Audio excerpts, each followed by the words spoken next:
Assalamualaikum warahmatullahi wabarakatuh, gengs.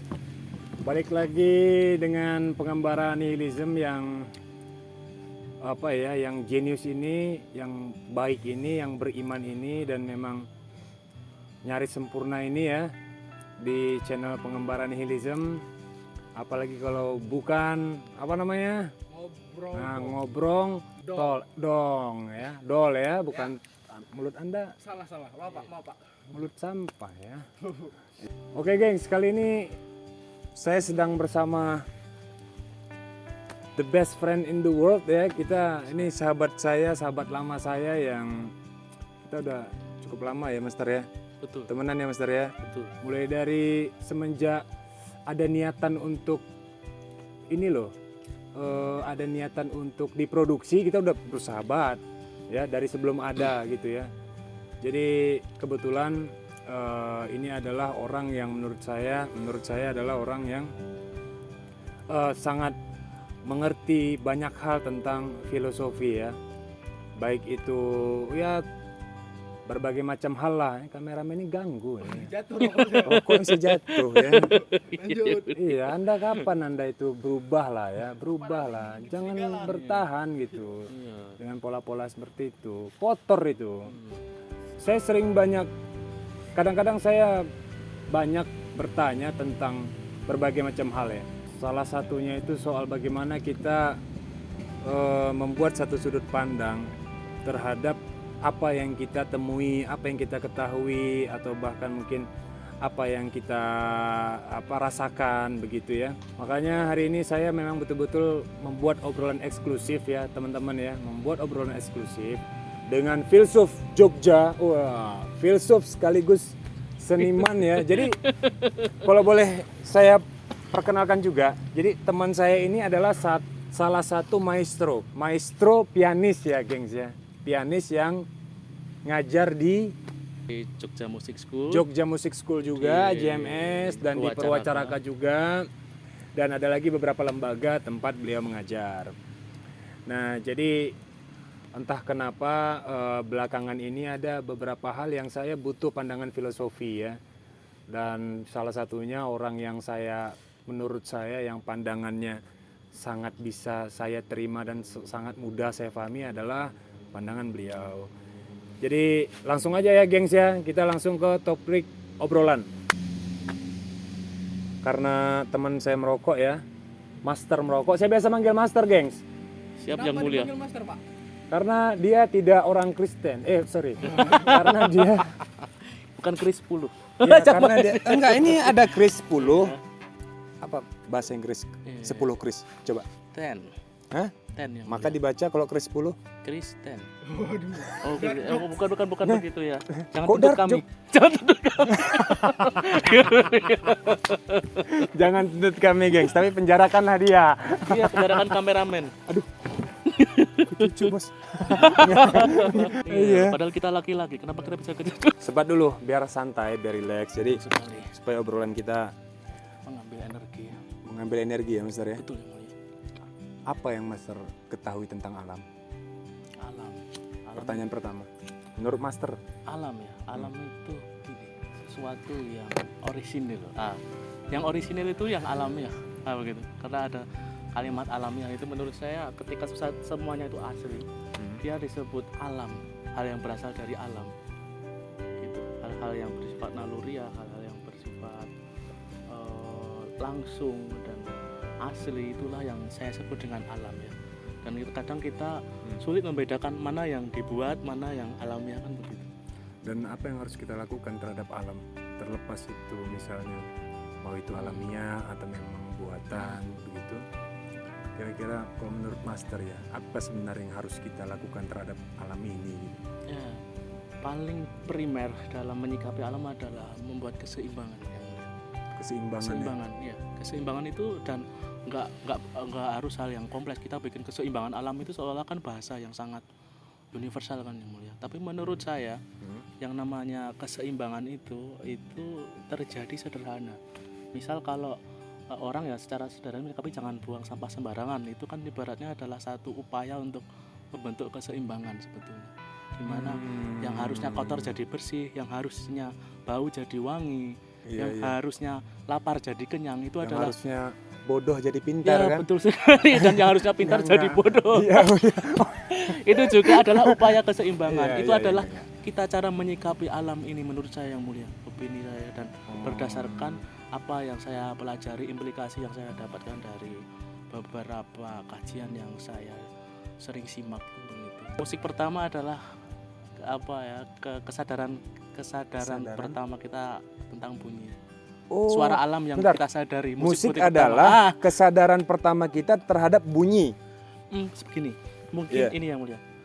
Musik pertama adalah suara alam yang kita sadari. Musik pertama di dunia.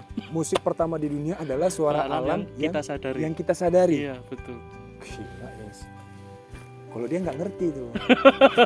Oh, jadi gitu ya Mas Arya? Iya, betul sekali. Itu filosofi tajam itu, Bos. Benar nggak? Kameramen, apa yang benar? Ya. Cuman begini, selepas itu di luar itu sebenarnya apapun yang kita jabarkan soal musik itu apa akan selalu bisa didekonstruksi. Jadi akan selalu ada sesuatu yang bisa dikoreksi benar salahnya. Ya. Itu adalah pandangan kita sekarang. Kan itu berarti kan konsep teoritis itu. Maksudnya kan teori itu kan cuma berlaku untuk di sini dan sekarang. Tapi menurut Master, terlepas itu teori atau apa itu, apakah sebenarnya alam itu punya makna tersendiri atau kita yang memaknainya sebenarnya? Contohnya termasuk suara-suaranya, bunyi-bunyiannya, ya terus materi-materinya. Menurut Master tuh sebenarnya gimana, Master? Iya, ya balik tadi Dia ke punya makna atau kita yang memaknainya? sebenarnya kalau dimaknai akan selalu muncul banyak makna tentang alam ini. Tapi di sisi lain memang balik lagi sebenarnya alam ini adalah sebuah keserasian dan keaslian.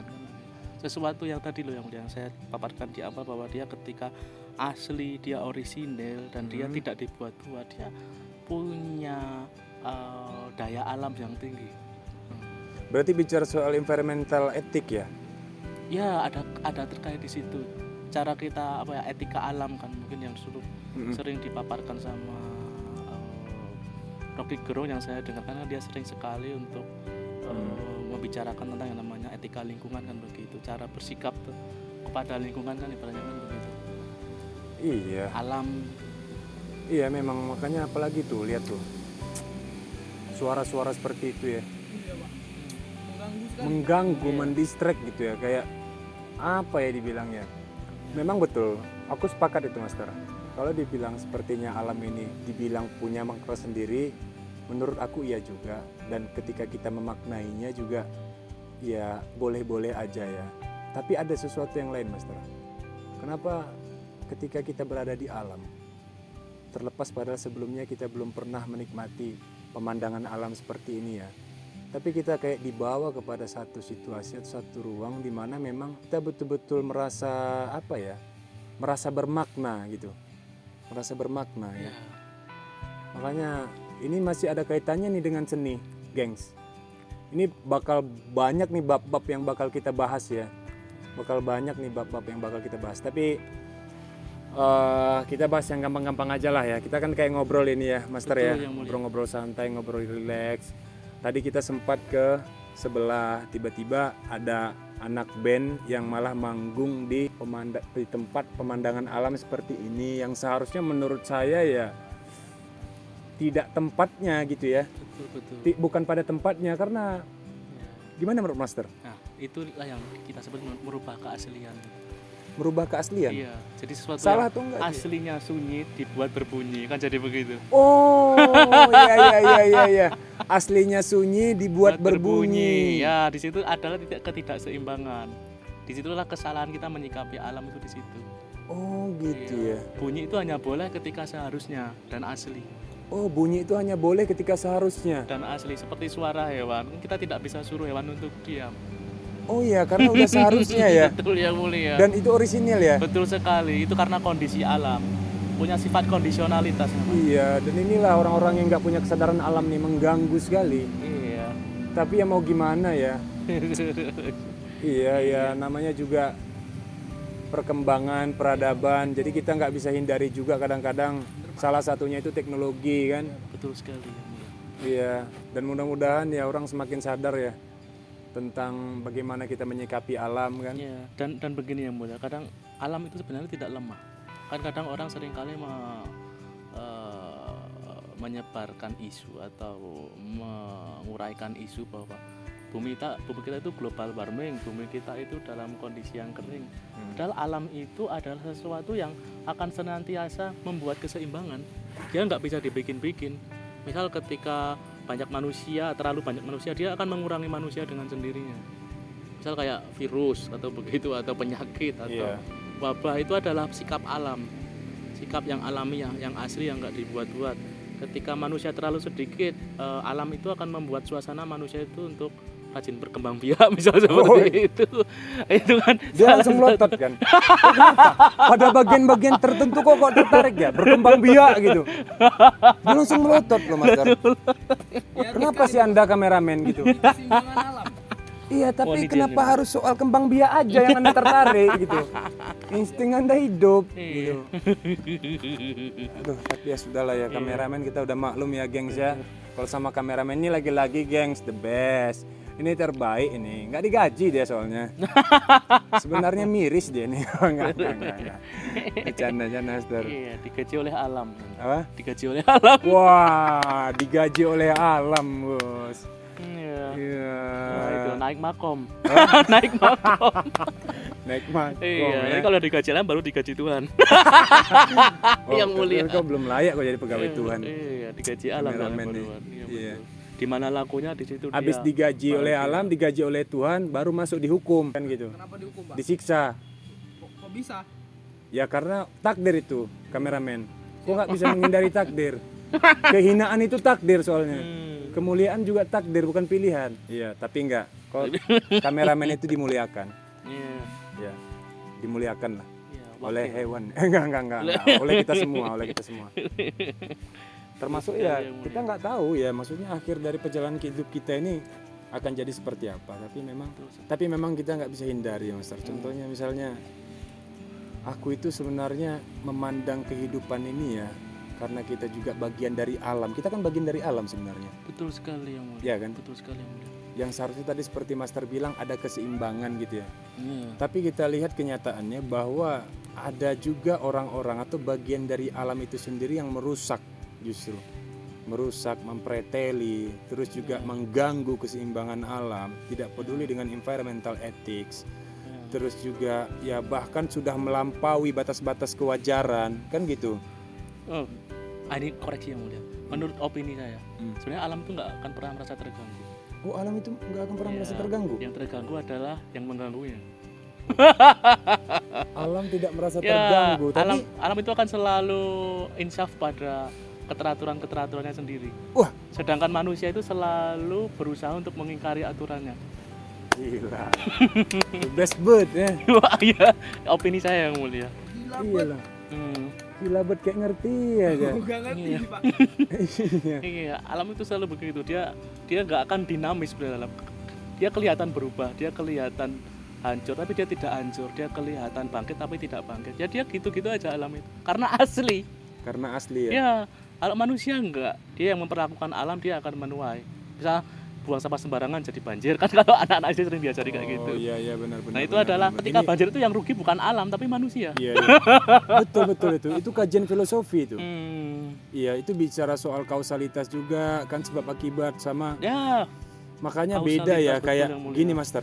Ada yang dibilang dengan hukum alam. Iya betul. Iya kan. Terus apalagi menurut Master? Ya itu untuk membedakan antara hukum manusia dan hukum selain manusia. Hukum yang selain manusia ya. Ya, hukum selain manusia. Kan itu ada hukum tuh yang alam. sifatnya terbagi 3 tuh.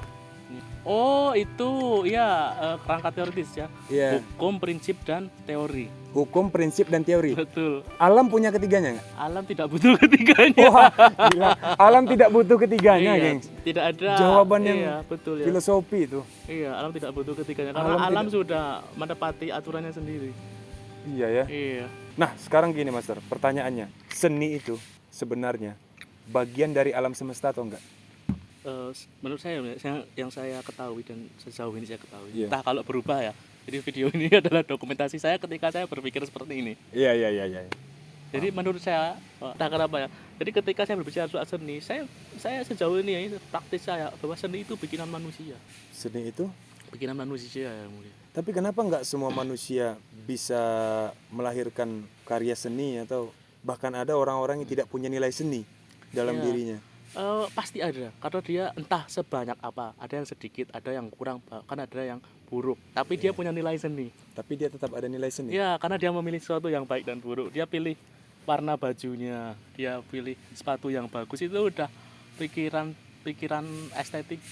Estetik. Iya. Kalau begitu manusia nggak akan ya, karena seni itu pada dasarnya sejauh yang saya ketahui dia adalah namanya pemaknaan hidup. Pemaknaan berasal dari pengalaman.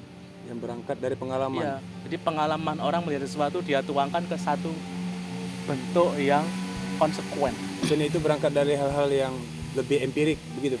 Sebenarnya bukan empirik yang mulia, tapi konsisten. Kalau empirik itu kan bisa terjadi, ada yang abstrak juga di dalam seni. Iya. Jadi nggak selalu empiris, tapi semuanya itu dia berdasarkan pengalaman yang dia tahu.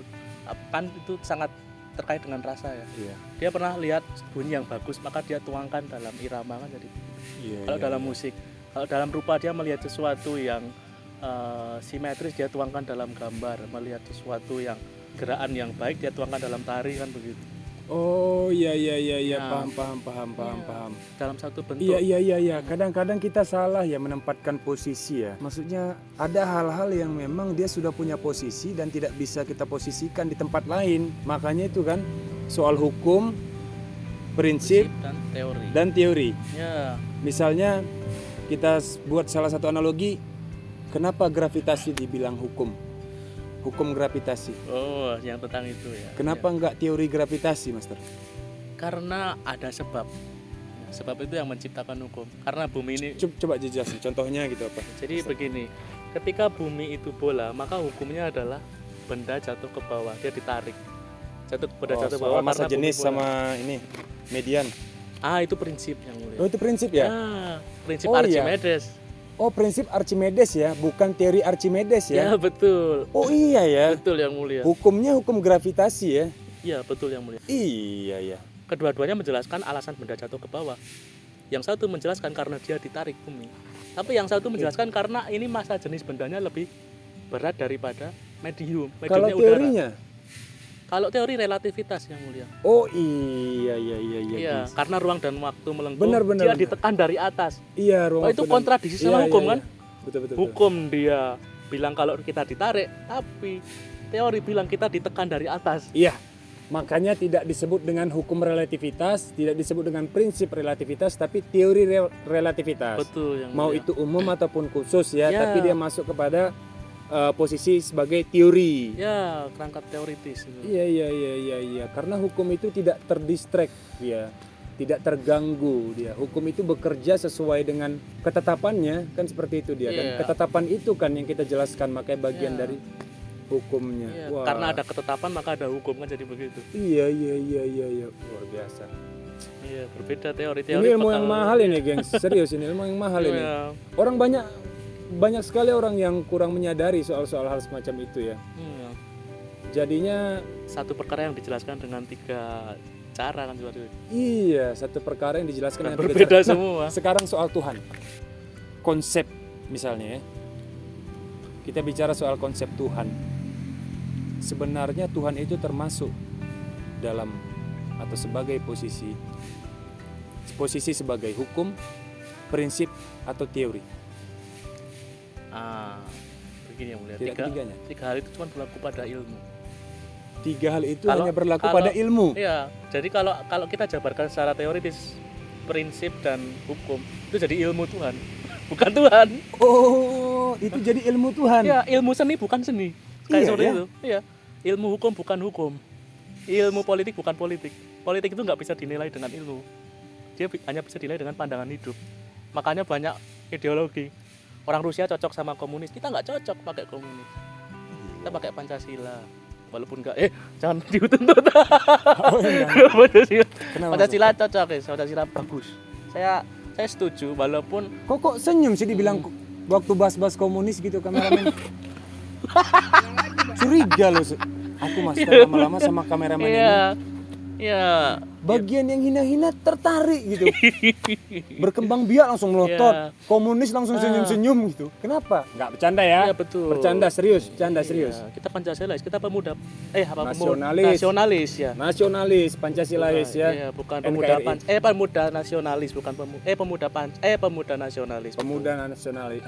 Nasionalis ya, susah berantakan bilangnya. Iya. Oh, berarti gitu ya kesimpulannya. Jadi Tuhan tidak termasuk pada ketiga hal itu karena Ya. itu hanya berlaku untuk ilmu. Ya, teologi mungkin Tapi dikaji. ada master Tuhan yang diilmukan.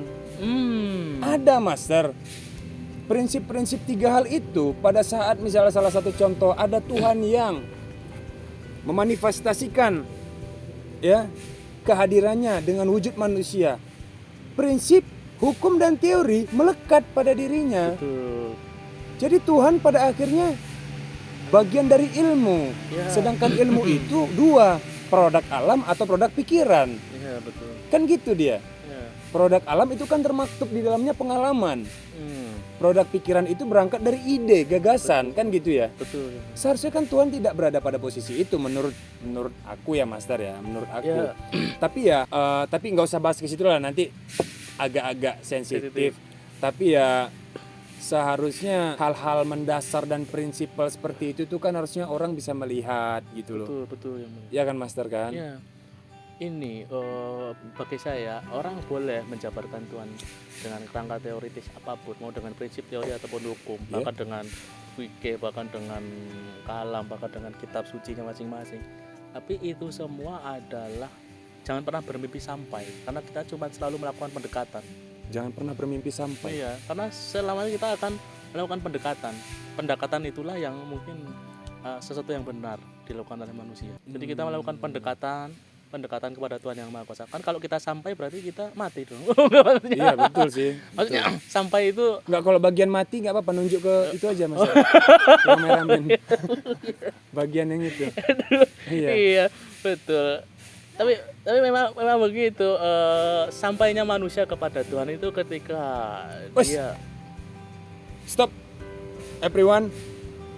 Ketika sudah masuk pada pembahasan ini adalah kajian yang dalam ya.